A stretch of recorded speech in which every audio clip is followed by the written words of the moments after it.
तो आज हम डिस्कस करते हैं class 10th heredity. Mendel experiment पे पहुंच चुके हैं और मेंडल एक्सपेरिमेंट हम देखेंगे मोनो हाइब्रिड क्रॉस में। ठीक है, तो आज हम समझेंगे मोनो हाइब्रिड क्रॉस और डाई हाइब्रिड क्रॉस भी एक साथ ही समझ लेंगे। इनको अलग अलग करेंगे तो वैसे भी वही बात है, बाद में देखोगे एक साथ नहीं देखोगे तो तुम्हें नहीं समझ में आएंगे दोनों। तो मोनो हाइब्रिड क्रॉस अभी समझ लो, डाई हाइब्रिड क्रॉस इसी के अगली पार्ट में, मतलब अगले ही हिस्से में समझेंगे। तो देखो, मेंडल ने एक्सपेरिमेंट किया था पी प्लांट पे, सबको पता है। ठीक है, पी प्लांट पे क्यों चुना था वो भी हमने सारा डिस्कस कर लिया यहाँ पे। अब देखते हैं कि मोनो हाइब्रिड क्रॉस है क्या। मोनो हाइब्रिड क्रॉस में देखो होता है क्या है, the cross between two P plant, दो पी प्लांट को मिला के, और one pair of contrasting character, उनका एक एक कैरेक्टर का क्रॉस कराया है। एक कैरेक्टर है यहाँ पे टोलनेस और दूसरा कैरेक्टर है यहाँ पे जो कैपिटल टी से शो होता है, और दूसरा कैरेक्टर है ड्वार्फनेस, यानी शॉर्टनेस कह सकते हैं, स्मॉल टी से डिनोट होता है वो। ठीक है, तो पहले F1 जनरेशन, F1 जनरेशन को हम लोग फर्स्ट फीटल जनरेशन भी कह सकते हैं। अच्छा, इसमें होता है क्या है, ही टुक प्योर टोल और pure dwarf plant and cross pollinated them. उसने सारे प्योर टोल और प्योर ड्वार्फ को चुना, ये सारे प्योर टोल एक तरफ, प्योर ड्वार्फ एक तरफ, इनको चुना और इनका क्रॉस कराया। तो ये देखो, ये कैपिटल टी स्मॉल टी बना, कैपिटल टी स्मॉल टी बना, सब ने बिल्कुल इस हिसाब से जोड़े बना लिए। अब हमें पता है कैपिटल टी जो है, टोलनेस जो है, वो क्या है हमारे पास यहाँ पे डोमिनेंट कैरेक्टर है, तो सारे ही टोल हुए। वही बात है, अगर इन दोनों में से एक कैरेक्टर डोमिनेंट है तो उसी की चलेगी, तो टोल हुए सारे। रिजल्ट क्या बना, ऑल प्लांट्स आर टोल। इसमें हम लोग रेशो नहीं निकाल सकते क्योंकि रेशो 1 आ गया पूरा ही, क्योंकि सारे ही बराबर हो गए। F2 जनरेशन की बात करें, जिसको हम बोलते हैं प्रोजेनी जनरेशन, इसमें क्या है देखो यहाँ पे, अब उसने क्या किया, उसने उसको मिक्स होने दिया अपने तरीके से कि किस किस तरीके से वो बिल्कुल सेपरेटली हो, क्योंकि इसमें तो यहाँ पे हमने हर एक को हर एक से करा था। इसमें क्या हुआ देखो, कैपिटल टी, कैपिटल टी, ये देखो इस बॉक्स में यहाँ से कैपिटल टी, ये दोनों कैपिटल टी बनेंगे, ये बना हमारे पास टोल। ठीक है, यहाँ से कैपिटल टी गया, यहाँ से स्मॉल टी आया, ये स्मॉल टी, तो ये बना हमारे पास टोल, क्योंकि यहाँ पे भी एक कैपिटल है और वो डोमिनेंट कैरेक्टर है। यहाँ से आया हमारे पास स्मॉल टी, और यहाँ ऊपर से आया हमारे पास कैपिटल टी, ये भी होगा टोल। क्यों? क्योंकि कैपिटल टी इसमें भी है, वो डोमिनेंट कैरेक्टर। यहाँ से आया स्मॉल टी और यहाँ से भी आया स्मॉल टी, तो ये बना हमारे पास शॉर्ट। तो यहाँ पे क्या है, all plants are not tall. इस वाले में हमारे सारे के सारे टोल नहीं है, ये वाला। ठीक है, अब इसका हम रेशो निकाल सकते हैं। देखो, वो तो सारे ही बराबर थे तो रेशो 1 था। तो फिनोटाइपिक रेशो मतलब जो हम फिजिकली देख पाएँ, तो कितने टोल हैं, 1 2 3, 3 टोल हैं, 1 शॉर्ट है, यानी कि 3 टोल 1 शॉर्ट। क्लियर? अब जीनोटाइपिक रेशो बिल्कुल कोड बिल्कुल देखें जो बिल्कुल सेम है उसी को बोलेंगे सेम।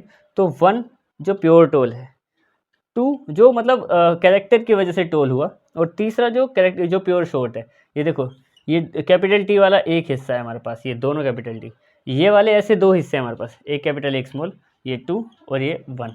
ठीक है, तो इस हिस्से में हमने ये देखा कि F1 जनरेशन में हमारे पास सारे के सारे जो प्लांट्स है वो टोल है। F2 जनरेशन की बात करें तो फिजिकली देखने पे 3 टोल है, एक शॉर्ट है, और जीनोटाइप है, मतलब एक तरीके से अगर जेनेटिक कोड का सीक्वेंस देखने की सोचें तो एक प्योर टोल, 2 मतलब इसकी वजह से टोल हुए क्योंकि उनका डोमिनेंट कैरेक्टर था, और एक प्योर शॉर्ट। ठीक है, तो ये हो गया हमारा मेंडल एक्सपेरिमेंट मोनो हाइब्रिड। अब हम देखेंगे डाई हाइब्रिड क्रॉस, मतलब ऐसे मोनो हाइब्रिड क्रॉस था क्या, एक एक कैरेक्टर को आपस में मिलाया। डाई हाइब्रिड क्रॉस में क्या करेंगे, 2 इसके कैरेक्टर 2 उसके कैरेक्टर, तो उसमें पॉसिबिलिटीज थोड़ी ज़्यादा होंगी। ठीक है, तो अब आते हैं आगे बढ़ते हैं उस पर। तो अब हम आते हैं डाई हाइब्रिड क्रॉस पे। देखो, हमने अभी अभी देखा यहाँ पे कि मोनो हाइब्रिड क्रॉस में हमने किस किस तरीके से ये देखा था कि क्या कंक्लूजन निकला, और फिनोटाइपिक रेशो जीनोटाइपिक रेशो किस तरीके से आए थे।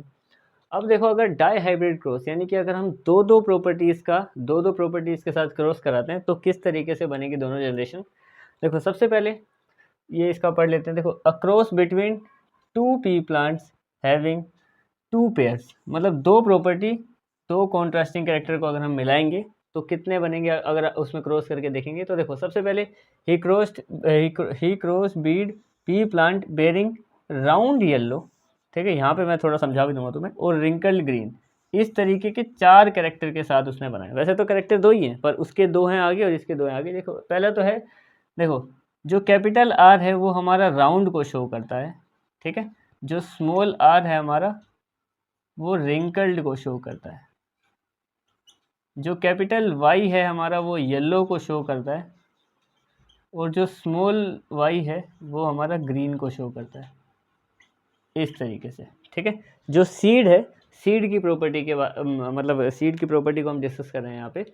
देखो राउंड का मतलब जो आर है, यानी कि जो ज़्यादातर जो कैरेक्टर है सीड के जो शेप का वो राउंड होता है, रिंकल तो मतलब बहुत कम होते हैं कभी कभी, ठीक है। येलो जो पी का सीड का कलर येलो ही होता है, लेकिन अगर उसी का क्या बोलते हैं, वैसे बताएं अगर हम उसके कलर का, तो जो कभी कभी रिसेसिव करेक्टर होता है सीड का, तो वो ग्रीन होता है, कभी कभार ग्रीन कलर का हो जाता है वो, ठीक है।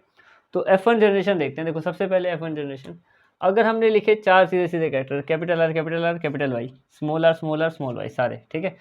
तो एक कैपिटल एक स्मॉल यहाँ, एक और एक वाई कैपिटल एक स्मॉल वाई यहाँ, यानी कि इस तरीके से बना, और दूसरा वाला भी इसी तरीके से बना, जैसे उसमें capital T small T capital T small T इस तरीके से नहीं बन गए थे, तो यहाँ पे भी सेम इसी तरीके से बने। और ये होगा क्या, आप देखो कैपिटल आर स्मॉल आर में से किसकी चलेगी, कैपिटल आर की, वो डोमिनेट कैरेक्टर है तो राउंड, और इसमें से वाई जो येलो है वो डोमिनेट कैरेक्टर, तो ये भी राउंड येलो, तो ये भी राउंड येलो, सीधी सी बात है। इसमें मतलब कोई ऐसा सोचने वाली बात नहीं है, जितने भी बना लो चाहे वो सारे के सारे राउंड येलो ही बनेंगे, क्योंकि उनके डोमिनेंट कैरेक्टर की वजह से, ठीक है।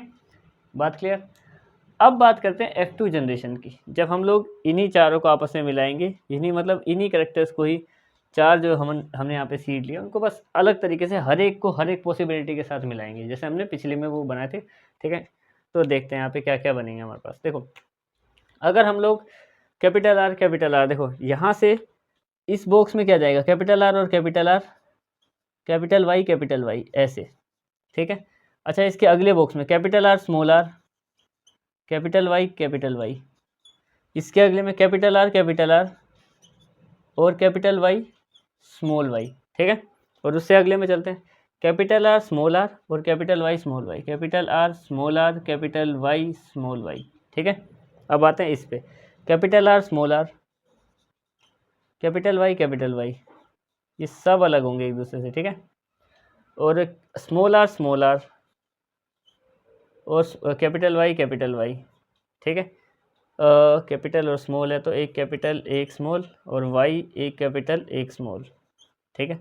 अच्छा दोनों के दोनों स्मॉल हैं, आर वहाँ पे स्मॉल आर ऊपर भी, और कैपिटल वाई स्मॉल वाई, ये हो गया। इसकी बात करें capital R small Y capital Y, इस तरीके से capital R small R capital Y small Y, ठीक है। Capital R small Y capital R small Y, ठीक है। इसकी बात करें तो capital R small R capital Y small Y, इसकी बात करें तो small R capital Y small Y, ठीक है। और अगर हम बात करें तो इसकी capital R small Y small are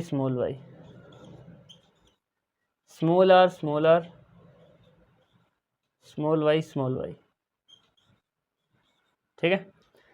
तो यहाँ पे हमने इसके सारे के सारे लिख दिए। यहाँ पे इसके कंक्लूजन की अगर हम बात करें तो देखो कंक्लूजन अगर हम यहाँ से निकालेंगे ना, तो एक एक करके हमें यहाँ पे चेक करना पड़ेगा। देखो यहाँ पे हम देखेंगे कि राउंड येलो कितने, राउंड येलो क्या होगा, जिसमें कैपिटल आर डोमिनेंट हो और कैपिटल वाई डोमिनेंट हो, ऐसे में देखो कितने बनेंगे। यहाँ पे हमें कैलकुलेट पहले मतलब काउंट करने पड़ेंगे। देखो ये राउंड येलो है, इसमें कैपिटल आर भी है और कैपिटल वाई भी। राउंड येलो अगर मैं एक पॉइंट लगा के चलूँ, ठीक है, ये राउंड येलो के लिए, ये वाला भी राउंड येलो, एक कैपिटल आर और एक कैपिटल वाई होना चाहिए, क्योंकि दोनों कैरेक्टर डोमिनेंट है। ये भी है क्योंकि एक आध कैपिटल आर भी और एक आध कैपिटल वाई भी, ये भी है, एक एक कैपिटल मिल जाए दोनों, ये भी है। ये नहीं है, इसमें आर दोनों ही स्मॉल है, ये है। ये नहीं है, इसमें आर दोनों स्मॉल है, ये है। ये है, ये नहीं है क्योंकि इन दोनों में वाई स्मॉल है, और ये है, और नहीं है कोई। तो कितने हुए, 1 2 3 4 5 6 7 8 9। कंक्लूजन के हिसाब से राउंड येलो है हमारे पास 9, ठीक है। तो ये हो गया हमारे पास कंक्लूजन कि राउंड येलो कितने निकलेंगे उसमें से सीड।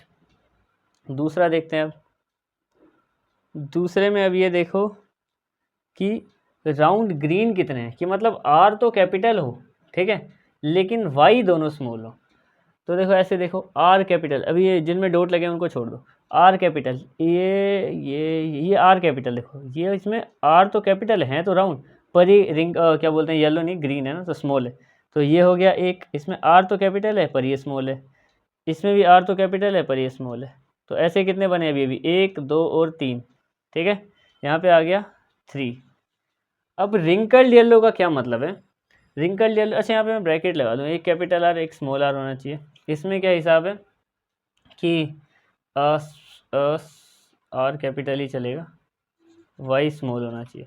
अच्छा इसकी बात करूँ तो इसमें आर स्मॉल हो और वाई कैपिटल हो, ये देखना है हमें, आर स्मॉल वाई कैपिटल, बचे हुए में ही देखना है बस, आर स्मॉल और वाई कैपिटल ना, देखो आर स्मॉल है वाई कैपिटल दोनों, आर स्मॉल एक भी वाई कैपिटल तो काम चल जाएगा, और देखो आर स्मॉल वाई कैपिटल ये भी 3 है, तो यहाँ पे ये हो गया 3 रेशो। अच्छा रिंकल्ड येलो का क्या मतलब है, आर भी स्मॉल वाई भी स्मॉल, ठीक है। तो वो कौन है, सिर्फ ये वाला एक, इसमें दोनों ही आर स्मॉल है दोनों ही वाई स्मॉल है ये। तो फिनोटाइपिक रेशो क्या हो गया, 9:3:3:1, ठीक है। तो ये तुम्हारी F2 जनरेशन यहाँ पे पूरी हो गई है, ठीक है। और बस इसके बाद टॉपिक भी तुम्हारा एक ही बचा है, मतलब एक छोटा सा उसमें दूसरा भी है, सेलुलर ट्रांसमिशन वाला, मतलब जो हार्मोन्स किस तरीके से ट्रांसमिट होते हैं, और साथ ही साथ एक बचा है सेक्स डिटर्मिनेशन। बस फिर आज के लिए फिलहाल इतने, मतलब वो वाला टॉपिक करते ही ये चैप्टर तुम्हारा पूरा का पूरा क्लियर भी हो जाएगा, ठीक है। तो आज के लिए इतनी, दैट्स इट।